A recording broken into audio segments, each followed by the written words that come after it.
আসসালামু আলাইকুম। বাংলা সংবাদে আপনাকে স্বাগতম। আজকের সংবাদের শুরুতেই জানিয়ে দিব, মিরপুরে এক রাতে 6 স্থানে ডাকাতি, আতঙ্কে ব্যবসায়ীরা। আজ আত্মপ্রকাশ হচ্ছে বৈষম্য বিরোধীদের নতুন ছাত্র সংগঠন। বাজেয়াপ্ত হতে বাঁচতে আওয়ামী লীগের মন্ত্রী এমপিদের টাকা বিনিয়োগ হচ্ছে বড় বড় কোম্পানিতে। দিল্লিতে গৃহবন্দী শেখ হাসিনা, জানা গেল চাঞ্চল্যকর তথ্য। চলন্ত বাসে ডাকাতি, শ্লীলতাহানির ঘটনায় গ্রেপ্তার 4। ঝিনাইদহে চরমপন্থী নেতাসহ 3 জনকে গুলি করে হত্যা। মিরপুরে এক রাতে 6 স্থানে ডাকাতি, আতঙ্কে ব্যবসায়ীরা। রাজধানী মিরপুর 10 নম্বর এ ব্লকের 20 নম্বর লাইনে একদল সংঘবদ্ধ ডাকাত এক রাতে 6টি দোকান ও বাসায় হানা দিয়েছে। সিসিটিভি ফুটেজে দেখা গেছে, ভোর রাত 4:20 একটি প্রাইভেট কার থেকে 3 ব্যক্তি নেমে মামুনি স্টোর নামের একটি মুদি দোকানের তালা কেটে ডাকাতি করে। তালা কেটে দোকানে মালপত্র ও নগদ টাকা লুট করে তারা চলে যায়। পরে আবার ফিরে এসে শাটার খুলে ক্যাশ বাক্স ও মূল্যবান সামগ্রী নিয়ে গাড়িতে তুলে নেয়। একই কৌশলে পাশের 3টি দোকান ও 2টি বাসায় ডাকাতি চালায় চক্রটি। মামুনি স্টোরের মালিক আরমান হোসেন বলেন, সকালে এসে দেখি শাটার লাগানো, কিন্তু তালা ভাঙ্গা, ক্যাশ বাক্স ও মালামাল উধাও। পাঞ্জাবির দোকানের মালিক আরিফুল ইসলাম ও সালমান বিরিয়ানি হাউজের মালিক রুবেল মিয়াও একই অভিযোগ করেছেন। একই কৌশলে কাছাকাছি 3টি দোকানে ডাকাতি করেছে একই চক্র। ভোর 5টা পর্যন্ত চলে চক্রের অভিযান। এছাড়াও ওই এলাকায় আরও 2টি বাসায় একই সময় ডাকাতির ঘটনা ঘটেছে। আরেক দোকানি রুবেল মিয়া বলেন, দোকানে ডাকাতির ঘটনায় থানায় অভিযোগ দিয়েছি, পুলিশ এসে আলামত সংগ্রহ করেছে। তিনি আরো বলেন, 28 বছর ধরে এই ঠিকানায় দোকান করছি, এই ধরনের দুর্ধর্ষ ঘটনা কখনো ঘটেনি। নগদ টাকা সহ 1.5 লাখ টাকার মালপত্র নিয়ে গেছে। দোকানের সামনের একটি ভবনের দোতলায় আমার বাসা। রাত 12টার দিকে দোকান বন্ধ করে গিয়েছিলাম। যে কায়দায় দোকানে চুরি করেছে তা অবিশ্বাস্য।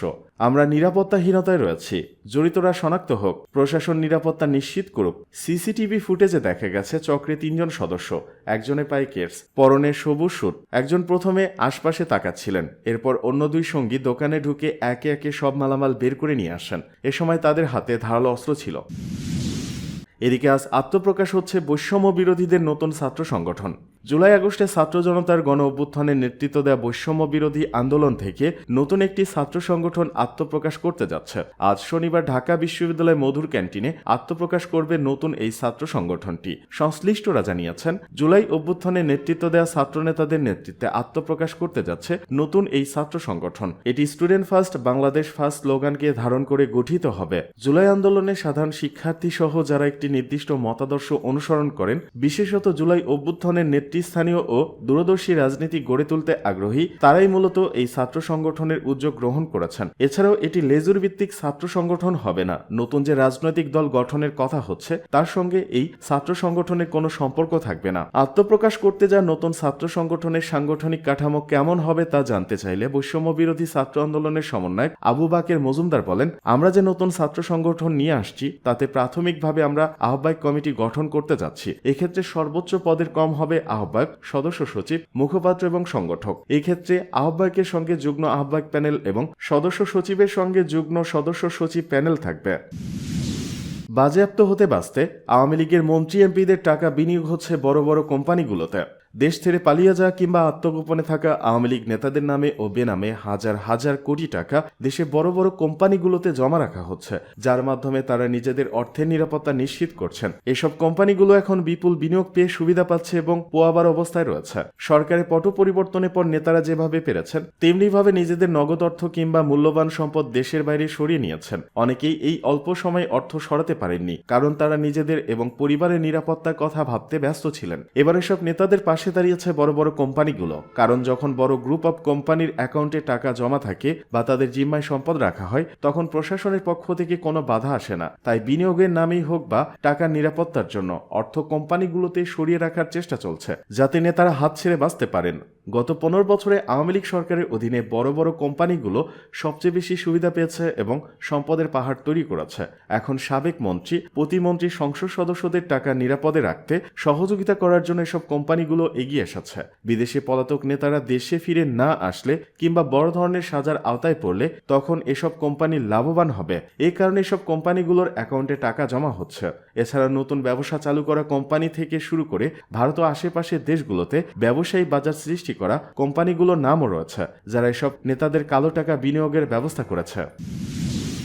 দিল্লিতে গৃহবন্দী শেখ হাসিনা, ছাত্র জনতার প্রবল জনরোষের মুখে ভারতে পালিয়ে আশ্রয় নেওয়া শেখ হাসিনার ফেরার সব পথ বন্ধ। কথিত নিরাপত্তার চাদর ভেদ করে অনুমতি সাপেক্ষে তার বসবাস। সব খোয়া গেছে, হারিয়েছেন সবকিছু।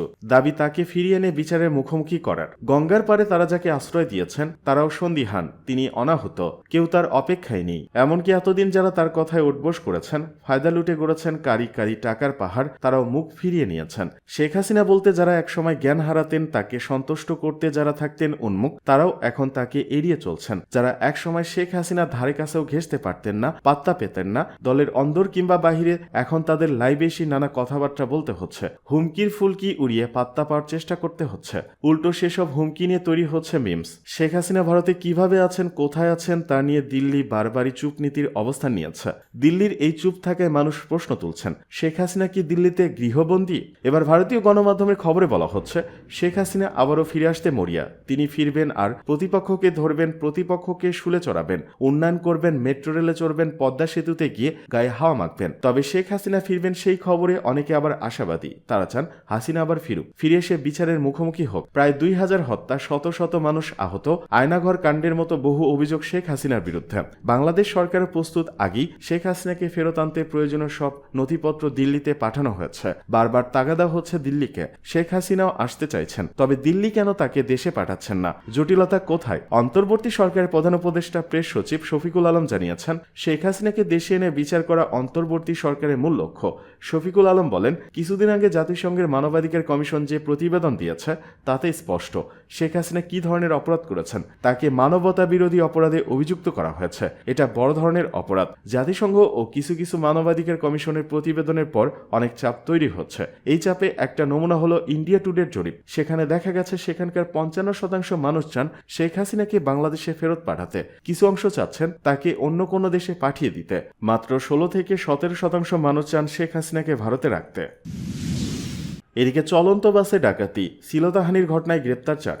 ঢাকা থেকে রাজশাহীগামী বাসে ডাকাতি ও নারী শ্লীলতাহানির ঘটনায় 4 জনকে গ্রেপ্তার করা হয়েছে। গতকাল শুক্রবার দিবাগত রাতে বিভিন্ন স্থানে অভিযান চালিয়ে তাদের গ্রেপ্তার করে পুলিশ। এ সময় তাদের কাছ থেকে চাকু, দেশীয় অস্ত্র, মোবাইল ও নগদ টাকা জব্দ করা হয়। শনিবার সকালে মির্জাপুর থানা পুলিশ বিষয়টি নিশ্চিত করেছে। এর আগে গতকাল শুক্রবার ওই বাসের ভুক্তভোগী যাত্রী ও নাটোরের বড়াইগ্রাম উপজেলার বাসিন্দা ওমর আলী বাদী হয়ে অজ্ঞাতনামা 8 থেকে 9 জনকে আসামি করে মামলা করেন।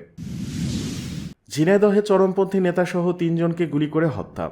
ঝিনাইদহে এক চরমপন্থী নেতাসহ 3 জনকে গুলি করে হত্যা করেছে দুর্বৃত্তরা। শুক্রবার রাত 9:30টার দিকে শৈলকুপা উপজেলার রামচন্দ্রপুর শ্মশানঘাট এলাকায় শেষখালের পাশে এই ঘটনা ঘটে। নিহতরা হলেন হরিণাকুণ্ড উপজেলার আহাতনগর গ্রামের মৃত রাহাস উদ্দিনের ছেলে চরমপন্থী নেতা হানিফ ও তার শ্যালক, শ্রীরামপুর গ্রামের লিটন।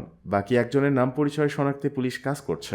স্থানীয়রা জানান, রাত 9:30টার দিকে অনেকগুলো গুলির শব্দ শুনতে পাই। সে সময় আমরা শঙ্কার মধ্যে থাকি। এর প্রায় 1.5 ঘন্টা পর পুলিশ আসে সেখানে। পরে আমরা বের হয়ে গিয়ে দেখি 3 জনের লাশ পড়ে আছে। ঘটনার সত্যতা নিশ্চিত করে শৈলকুপা থানার ওসি মাসুম খান বলেন, খবর পেয়ে ঘটনাস্থলে এসে আমরা 3টি লাশ পেয়েছি। নিহতদের মাথায় ও বুকে গুলি করে হত্যা করা হয়েছে। 2 জনের পরিচয় পাওয়া গেছে। বাকি একজনের পরিচয় শনাক্তে পুলিশ কাজ করছে। তিনি আরো বলেন, ঘটনাস্থলে 2টি পালসার মোটরসাইকেল, একটি ম্যাগাজিন ও গুলি পাওয়া গেছে।